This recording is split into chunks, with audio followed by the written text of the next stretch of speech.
to Dick Cheney is to Halliburton. In our camp in Iraq, we're about 50 miles north of Baghdad. Every single thing from porta potties to trash cans, guess what branded label was on there? Halliburton. KBR Halliburton. Wow. I used to, we made friends. We had a unit of soldiers from across Hawaii and the Pacific, and we bring our aloha with us everywhere, and so we made a lot of friends with the workers, the contractors who were hired to work on those camps and these different jobs, the drivers, the people who picked up the trash and so forth. And on the weekends, we'd have little cookouts in the back of our tents with them. And we asked them, how much are you making? And very often what we found was they were making like subpar wages, $500 a month, people who came from the Philippines, Sri Lanka, Nepal, all of these other countries, making $500 a month, working 12 hours a day, 7 days a week. And when you take how much they are getting paid with the hundreds of billions of dollars that we know companies like KBR Halliburton were making, it was absolutely disgusting. I ran for Congress and later ran for president in 2020 because I left that deployment and the one that followed wanting to be in a position where I could help bring back the Democratic Party of President Kennedy, where I could make those decisions related to war and to peace and to how my brothers and sisters in uniform were treated when they came home. Within 6 months of my being in Congress, I was elected in 2012, President Obama made an announcement that he wanted to seek authorization from Congress to go and start another regime change war in the Middle East, this time in Syria. I was on the Foreign Affairs Committee at the time. Again, I'd been in Congress maybe 6 months, freshman Democrat.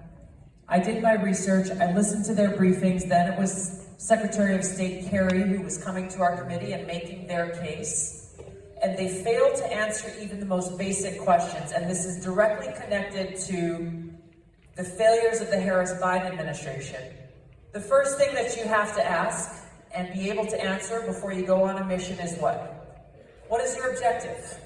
No wars. What are you trying to accomplish? What does winning look like? What's your exit strategy? These are things that you probably think of when you're making decisions in your own lives. What are you trying to accomplish? They couldn't answer those questions. And when they said, oh, we want to go deliver a punch in the gut, send a message. I said, what happens when they deliver a punch back? Oh, they won't do that. I did my due diligence. I announced that I would be opposing President Obama's request to go and start another war. And in less than 24 hours, I got a call from the White House.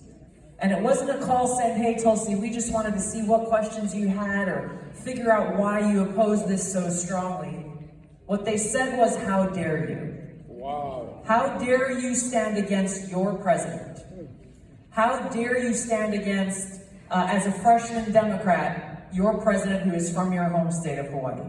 They didn't care about the substance. They didn't care about the experiences that I was bringing and the voices that I was bringing to light of those who I served alongside and those who were killed in combat and never came home. This speaks to the dangerous mindset of today's Democrat Party, which is one of the main reasons why I left. When you have a party led by people who don't care about the Constitution or our fundamental rights and freedoms, they don't care about peace, they don't care about our civil liberties and rights. What they care about is power and holding on to power and total allegiance not to our country, not to our flag, not to our principles and values that are enshrined in the Constitution. It is allegiance to the party leadership. Yeah, elitist. What does that sound like? Not a democratic republic, not a constitutional republic. Rubber stamp. It's a banana republic and a dictatorship. And that's why we cannot allow Kamala Harris to win this presidency.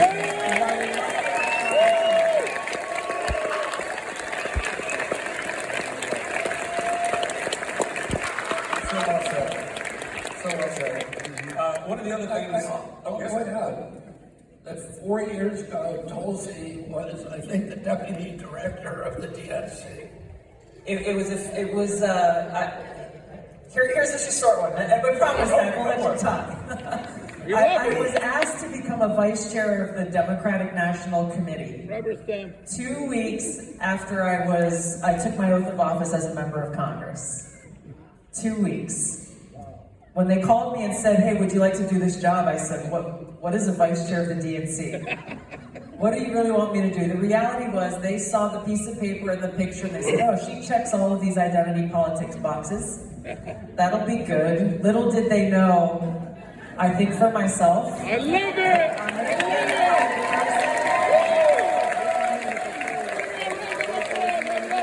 And when that call came from the White House, I gotta believe they had a little bit of regret. But it was too late. I want to ask before we turn it over to Zach and get it. We've got a lot of things we want to talk about, but I think it's important to see who is in the room here tonight. I want to see your hand raised if you're a Democrat or a former Democrat. We are Republican! Former Libertarian. Democrat. Became Republican. There you go.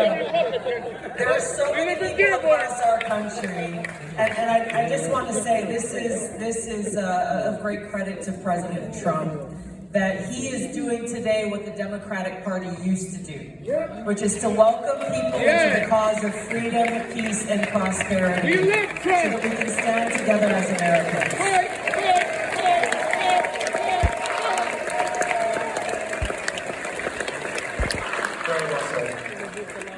One of the things seemingly that the current regime doesn't seem to care about are the prices of living, the prices of groceries, the prices of childcare. This is affecting literally every single one of us in every class. What would you like to say about how that's going to be handled? What will President Trump do in the policies that he wishes to enact to bring those prices down, to make sure that we can all actually afford to live in this great country that we love so much? We're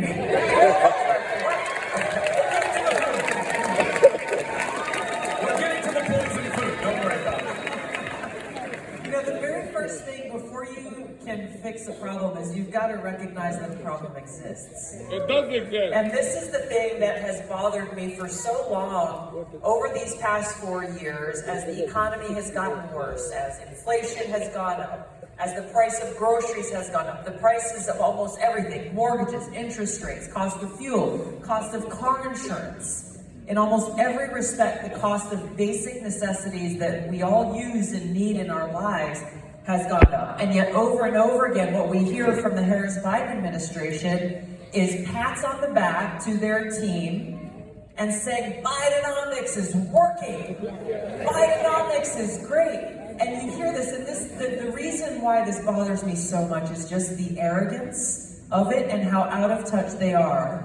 And the comment that they make, and you hear this from the MSNBC talking heads and others, they say, well, gosh, if only the American people knew what great work we were doing, we'd be in a better place.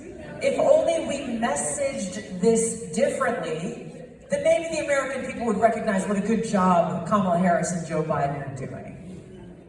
Which means, and you know, the data. Look at the data, look at the numbers. The numbers show how great Bidenomics is doing. But this just shows that, and you see this in every single issue, every single area. They're not listening to you. They're not listening to the people. They're not going across the country and saying, how are you? What are the challenges that you are facing? And so Kamala Harris has failed with the most essential and important step, which is number one, to listen, to recognize the problem, which President Trump has, and therefore to come up with a solution.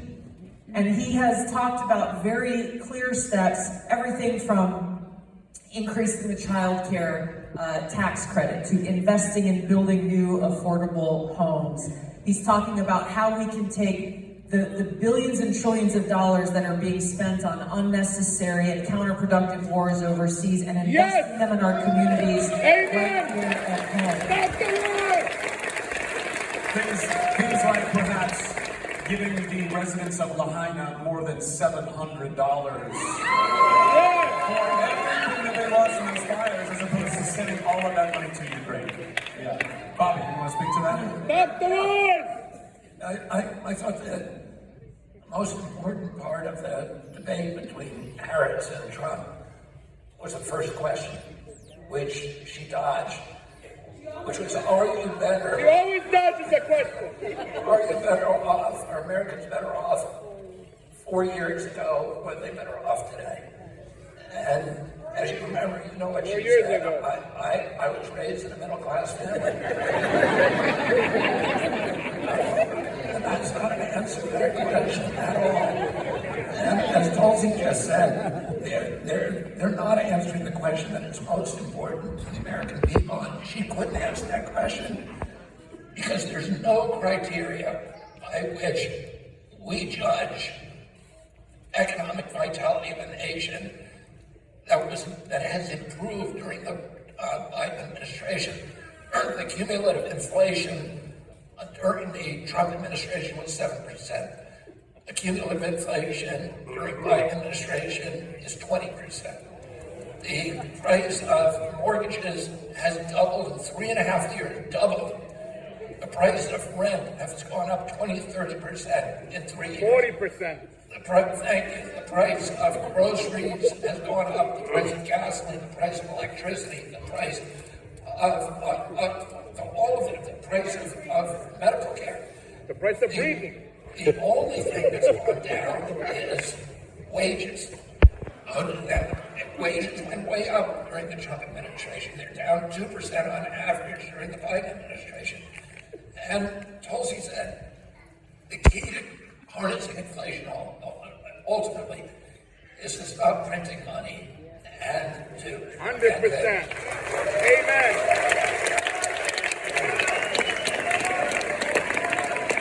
What about the Biden administration is acting like a drunk who is behind on the Sleepy mortgage Joe gotta go.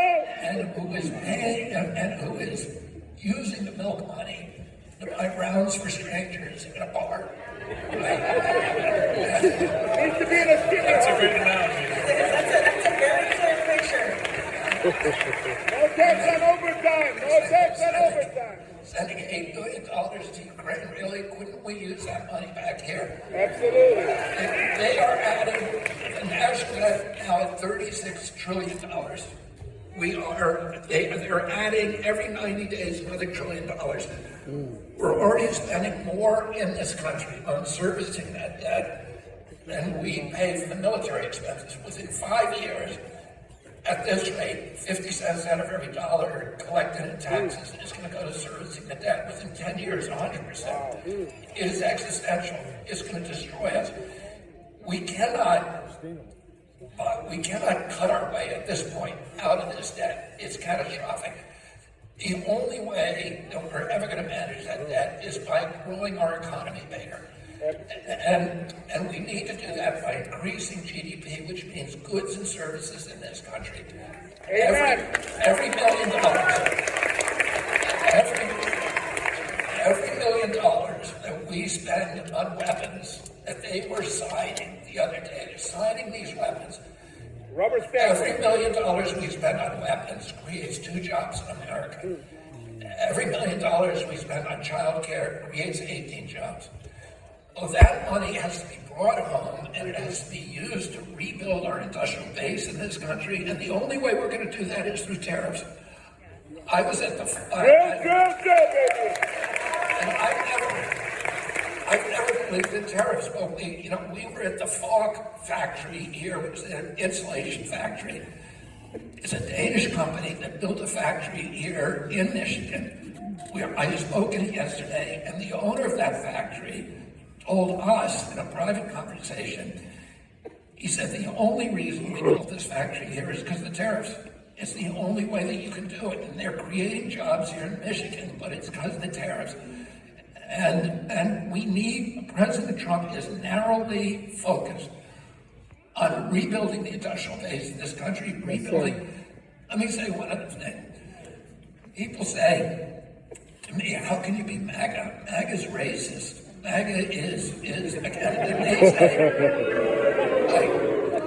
this is part of the ideology of the Democratic Party. They say MAGA is about recreating the 1950s when you had Joe McCarthy suppressing free speech, when you had no civil rights for blacks in this country. But I asked President Trump, when you say make America great again, to what era is the again revealed? You love the American people. And he said, it refers to the Kennedy administration. Yes, yes. When our country, America was at its apex.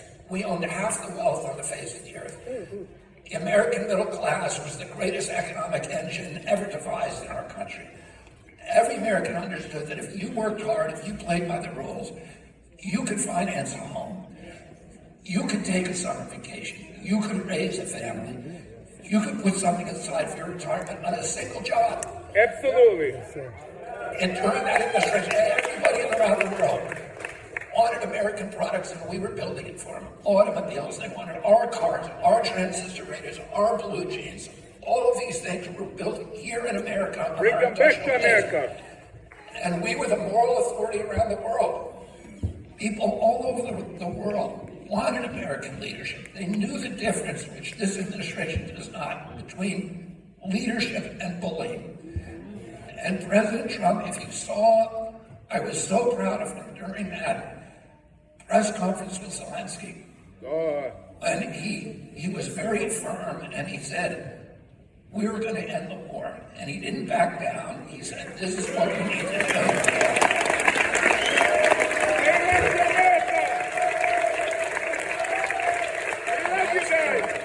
That's where we need to start, and that is what, to me, MAGA means. It means going back to the place we were during the Kennedy administration, when America was at the apex of its greatness. It's a message of optimism.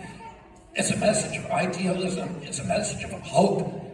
That's what it's a symbol for. It's not a symbol for, and it's a symbol not for isolationism, but a symbol for projecting economic power abroad and moral authority abroad rather than military power.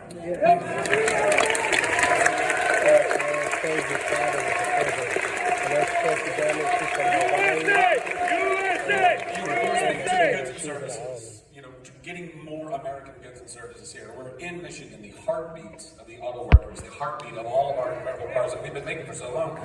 How do we keep these jobs from being outsourced to other countries? How do we keep them here and then build upon that? Is tariffs a main key part of that? And what else do you think would be a part of that?